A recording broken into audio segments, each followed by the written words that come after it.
Hello, everybody. Intuition here. Thank you, as always, for making time and space for us. Today, we would like to discuss the concept of slowing down and finding yourself. It seems like a strange topic of conversation, as this society and the world that we live in is based in moving around neurotically, chaotically, without intention, from one point to another point. What we were speaking about not too long ago with Brilliant is the idea that if you were to see yourself, the truth of all it is that you are, the big grandiose principality that you are, the big spirit that you are, because as it is right now, you are just an individuated fragment of all it is that you are, soon to rejoin with that bigger aspect of self as you continue to understand yourself in a more visceral way.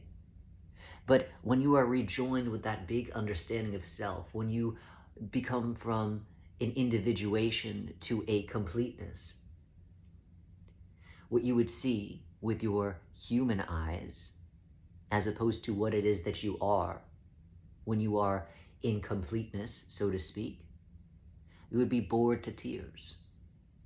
Bored to tears because what you would see yourself doing is a lot of nothing. You would simply see the wholeness of all it is that you are sitting very still, not really moving, not really going anywhere or doing anything. Not to say that the wholeness of all it is that you are isn't always moving, expanding, and contracting.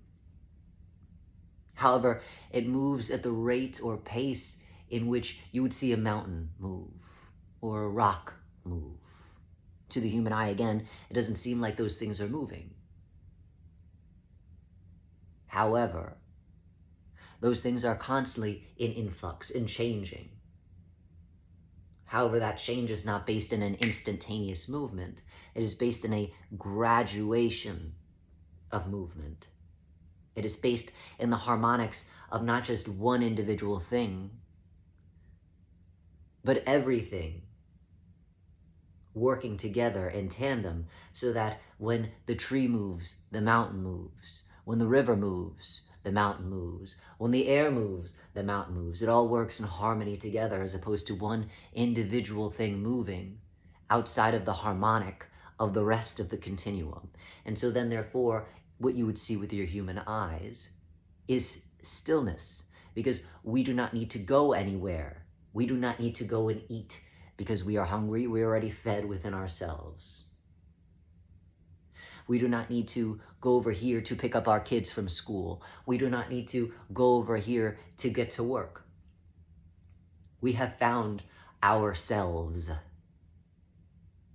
to become the self. The reason why you must move around, or some of the preoccupation, the underlying idea of why you must move around so neurotically, going from here to there to everywhere as a human being, is the idea that you are running around looking for yourself in all the wrong places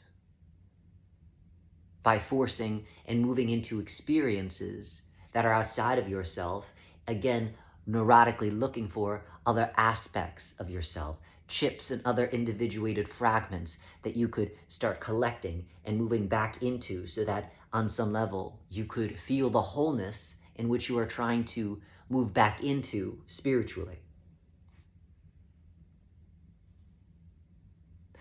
And though that is a valid way to understand yourself in the sense of, I am moving around left, right, up, down, working, running around trying to eat, running around trying to sleep, running around trying to do a million different things at once. That is a valid way to evolve and understand yourself. That is just one way. Because that understanding is based on the understanding of I see myself through the lens of another. I see myself through the experiences and the curation of those experiences that then therefore are reflected back to me that show the strength or the lack thereof within my being. But again, that is simply understanding yourself through the lens of something else. But that is not the only way in which you could understand yourself. You could also understand yourself by sitting still and understanding the stillness of your being. Now, of course, we understand that you cannot just simply sit in one place for the rest of your life, and that is it. You, on some level, must move around and eat and sleep.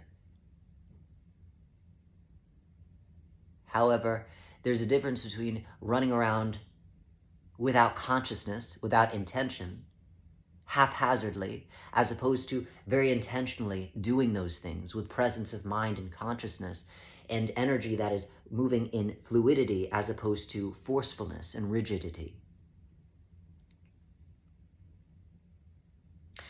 There's a distinct difference between being awake and being awakened. Many people gloat on this planet, well, I am awake. I'm not asleep, I'm awake. But that is silly to us, this understanding of, well, I'm awake. Because what are you awake to exactly? That is not necessarily something to gloat about. That is like something waking you up in the morning and you frantically looking around to see what has awoken you. That does not add to peace and understanding and resilience of character and completion of self. That simply adds to you chaotically looking around and trying to figure out what you are awake to. So being awake is different from being awakened. Awakened means that inside I am awake. Awakened. Not just awake to God knows what. Inside, I am awake. And because inside I am awake, I have a consciousness. I understand the self, as opposed to me running around and trying to find the other selves. And so then, therefore, to slow down is crucial in our understanding and how we see things in order to collect all of the selves so that you can become the self, so that you become awakened, as opposed to simply being awake, but not really conscious. Because most of your energy and consciousness is going to try and find the thing that has awoken you. And when you're trying to run around and find what that thing is and then collect it, you are missing the most important thing that is awakened, which is yourself. And so, should you find the time to slow down and simply be awakened, to be conscious, to be thoughtful and intentional where it is that your movement and energy is going, you will start to find more of yourself. You won't have to run around everywhere and do a million things to find those aspects of selves. In fact, we encourage you to be more like your cells. C-E-L-L-S, cells. Very similar to selves, is it not? All of your cells work together in your body to some degree to do a specific function. They're all individuated. However, most of them form together to work in a cohesion that allows the whole self to be what it is. Because the cells are working together. And they only work together because they are awakened. Not simply awake, being chaotic and crazy. And so be more like your cells. Because when you are more like your cells, you could be more yourself. By not being so chaotic, inside being awakened, understanding how to work within yourself so that you can collect yourself inside as opposed to, again, running around frantically trying to collect those selves on the outside through the lens of different outside external experiences informing you of who it is that you are, as opposed to you sitting within yourself and seeing who that is through being awakened. And so, as always, just a little food for thought, a little perspective that may be different than what it is that you're currently holding. There's no need for you to run around and do anything. You've done all that you need to do, most of you anyway. So why not just sit back and relax some and see where that takes you.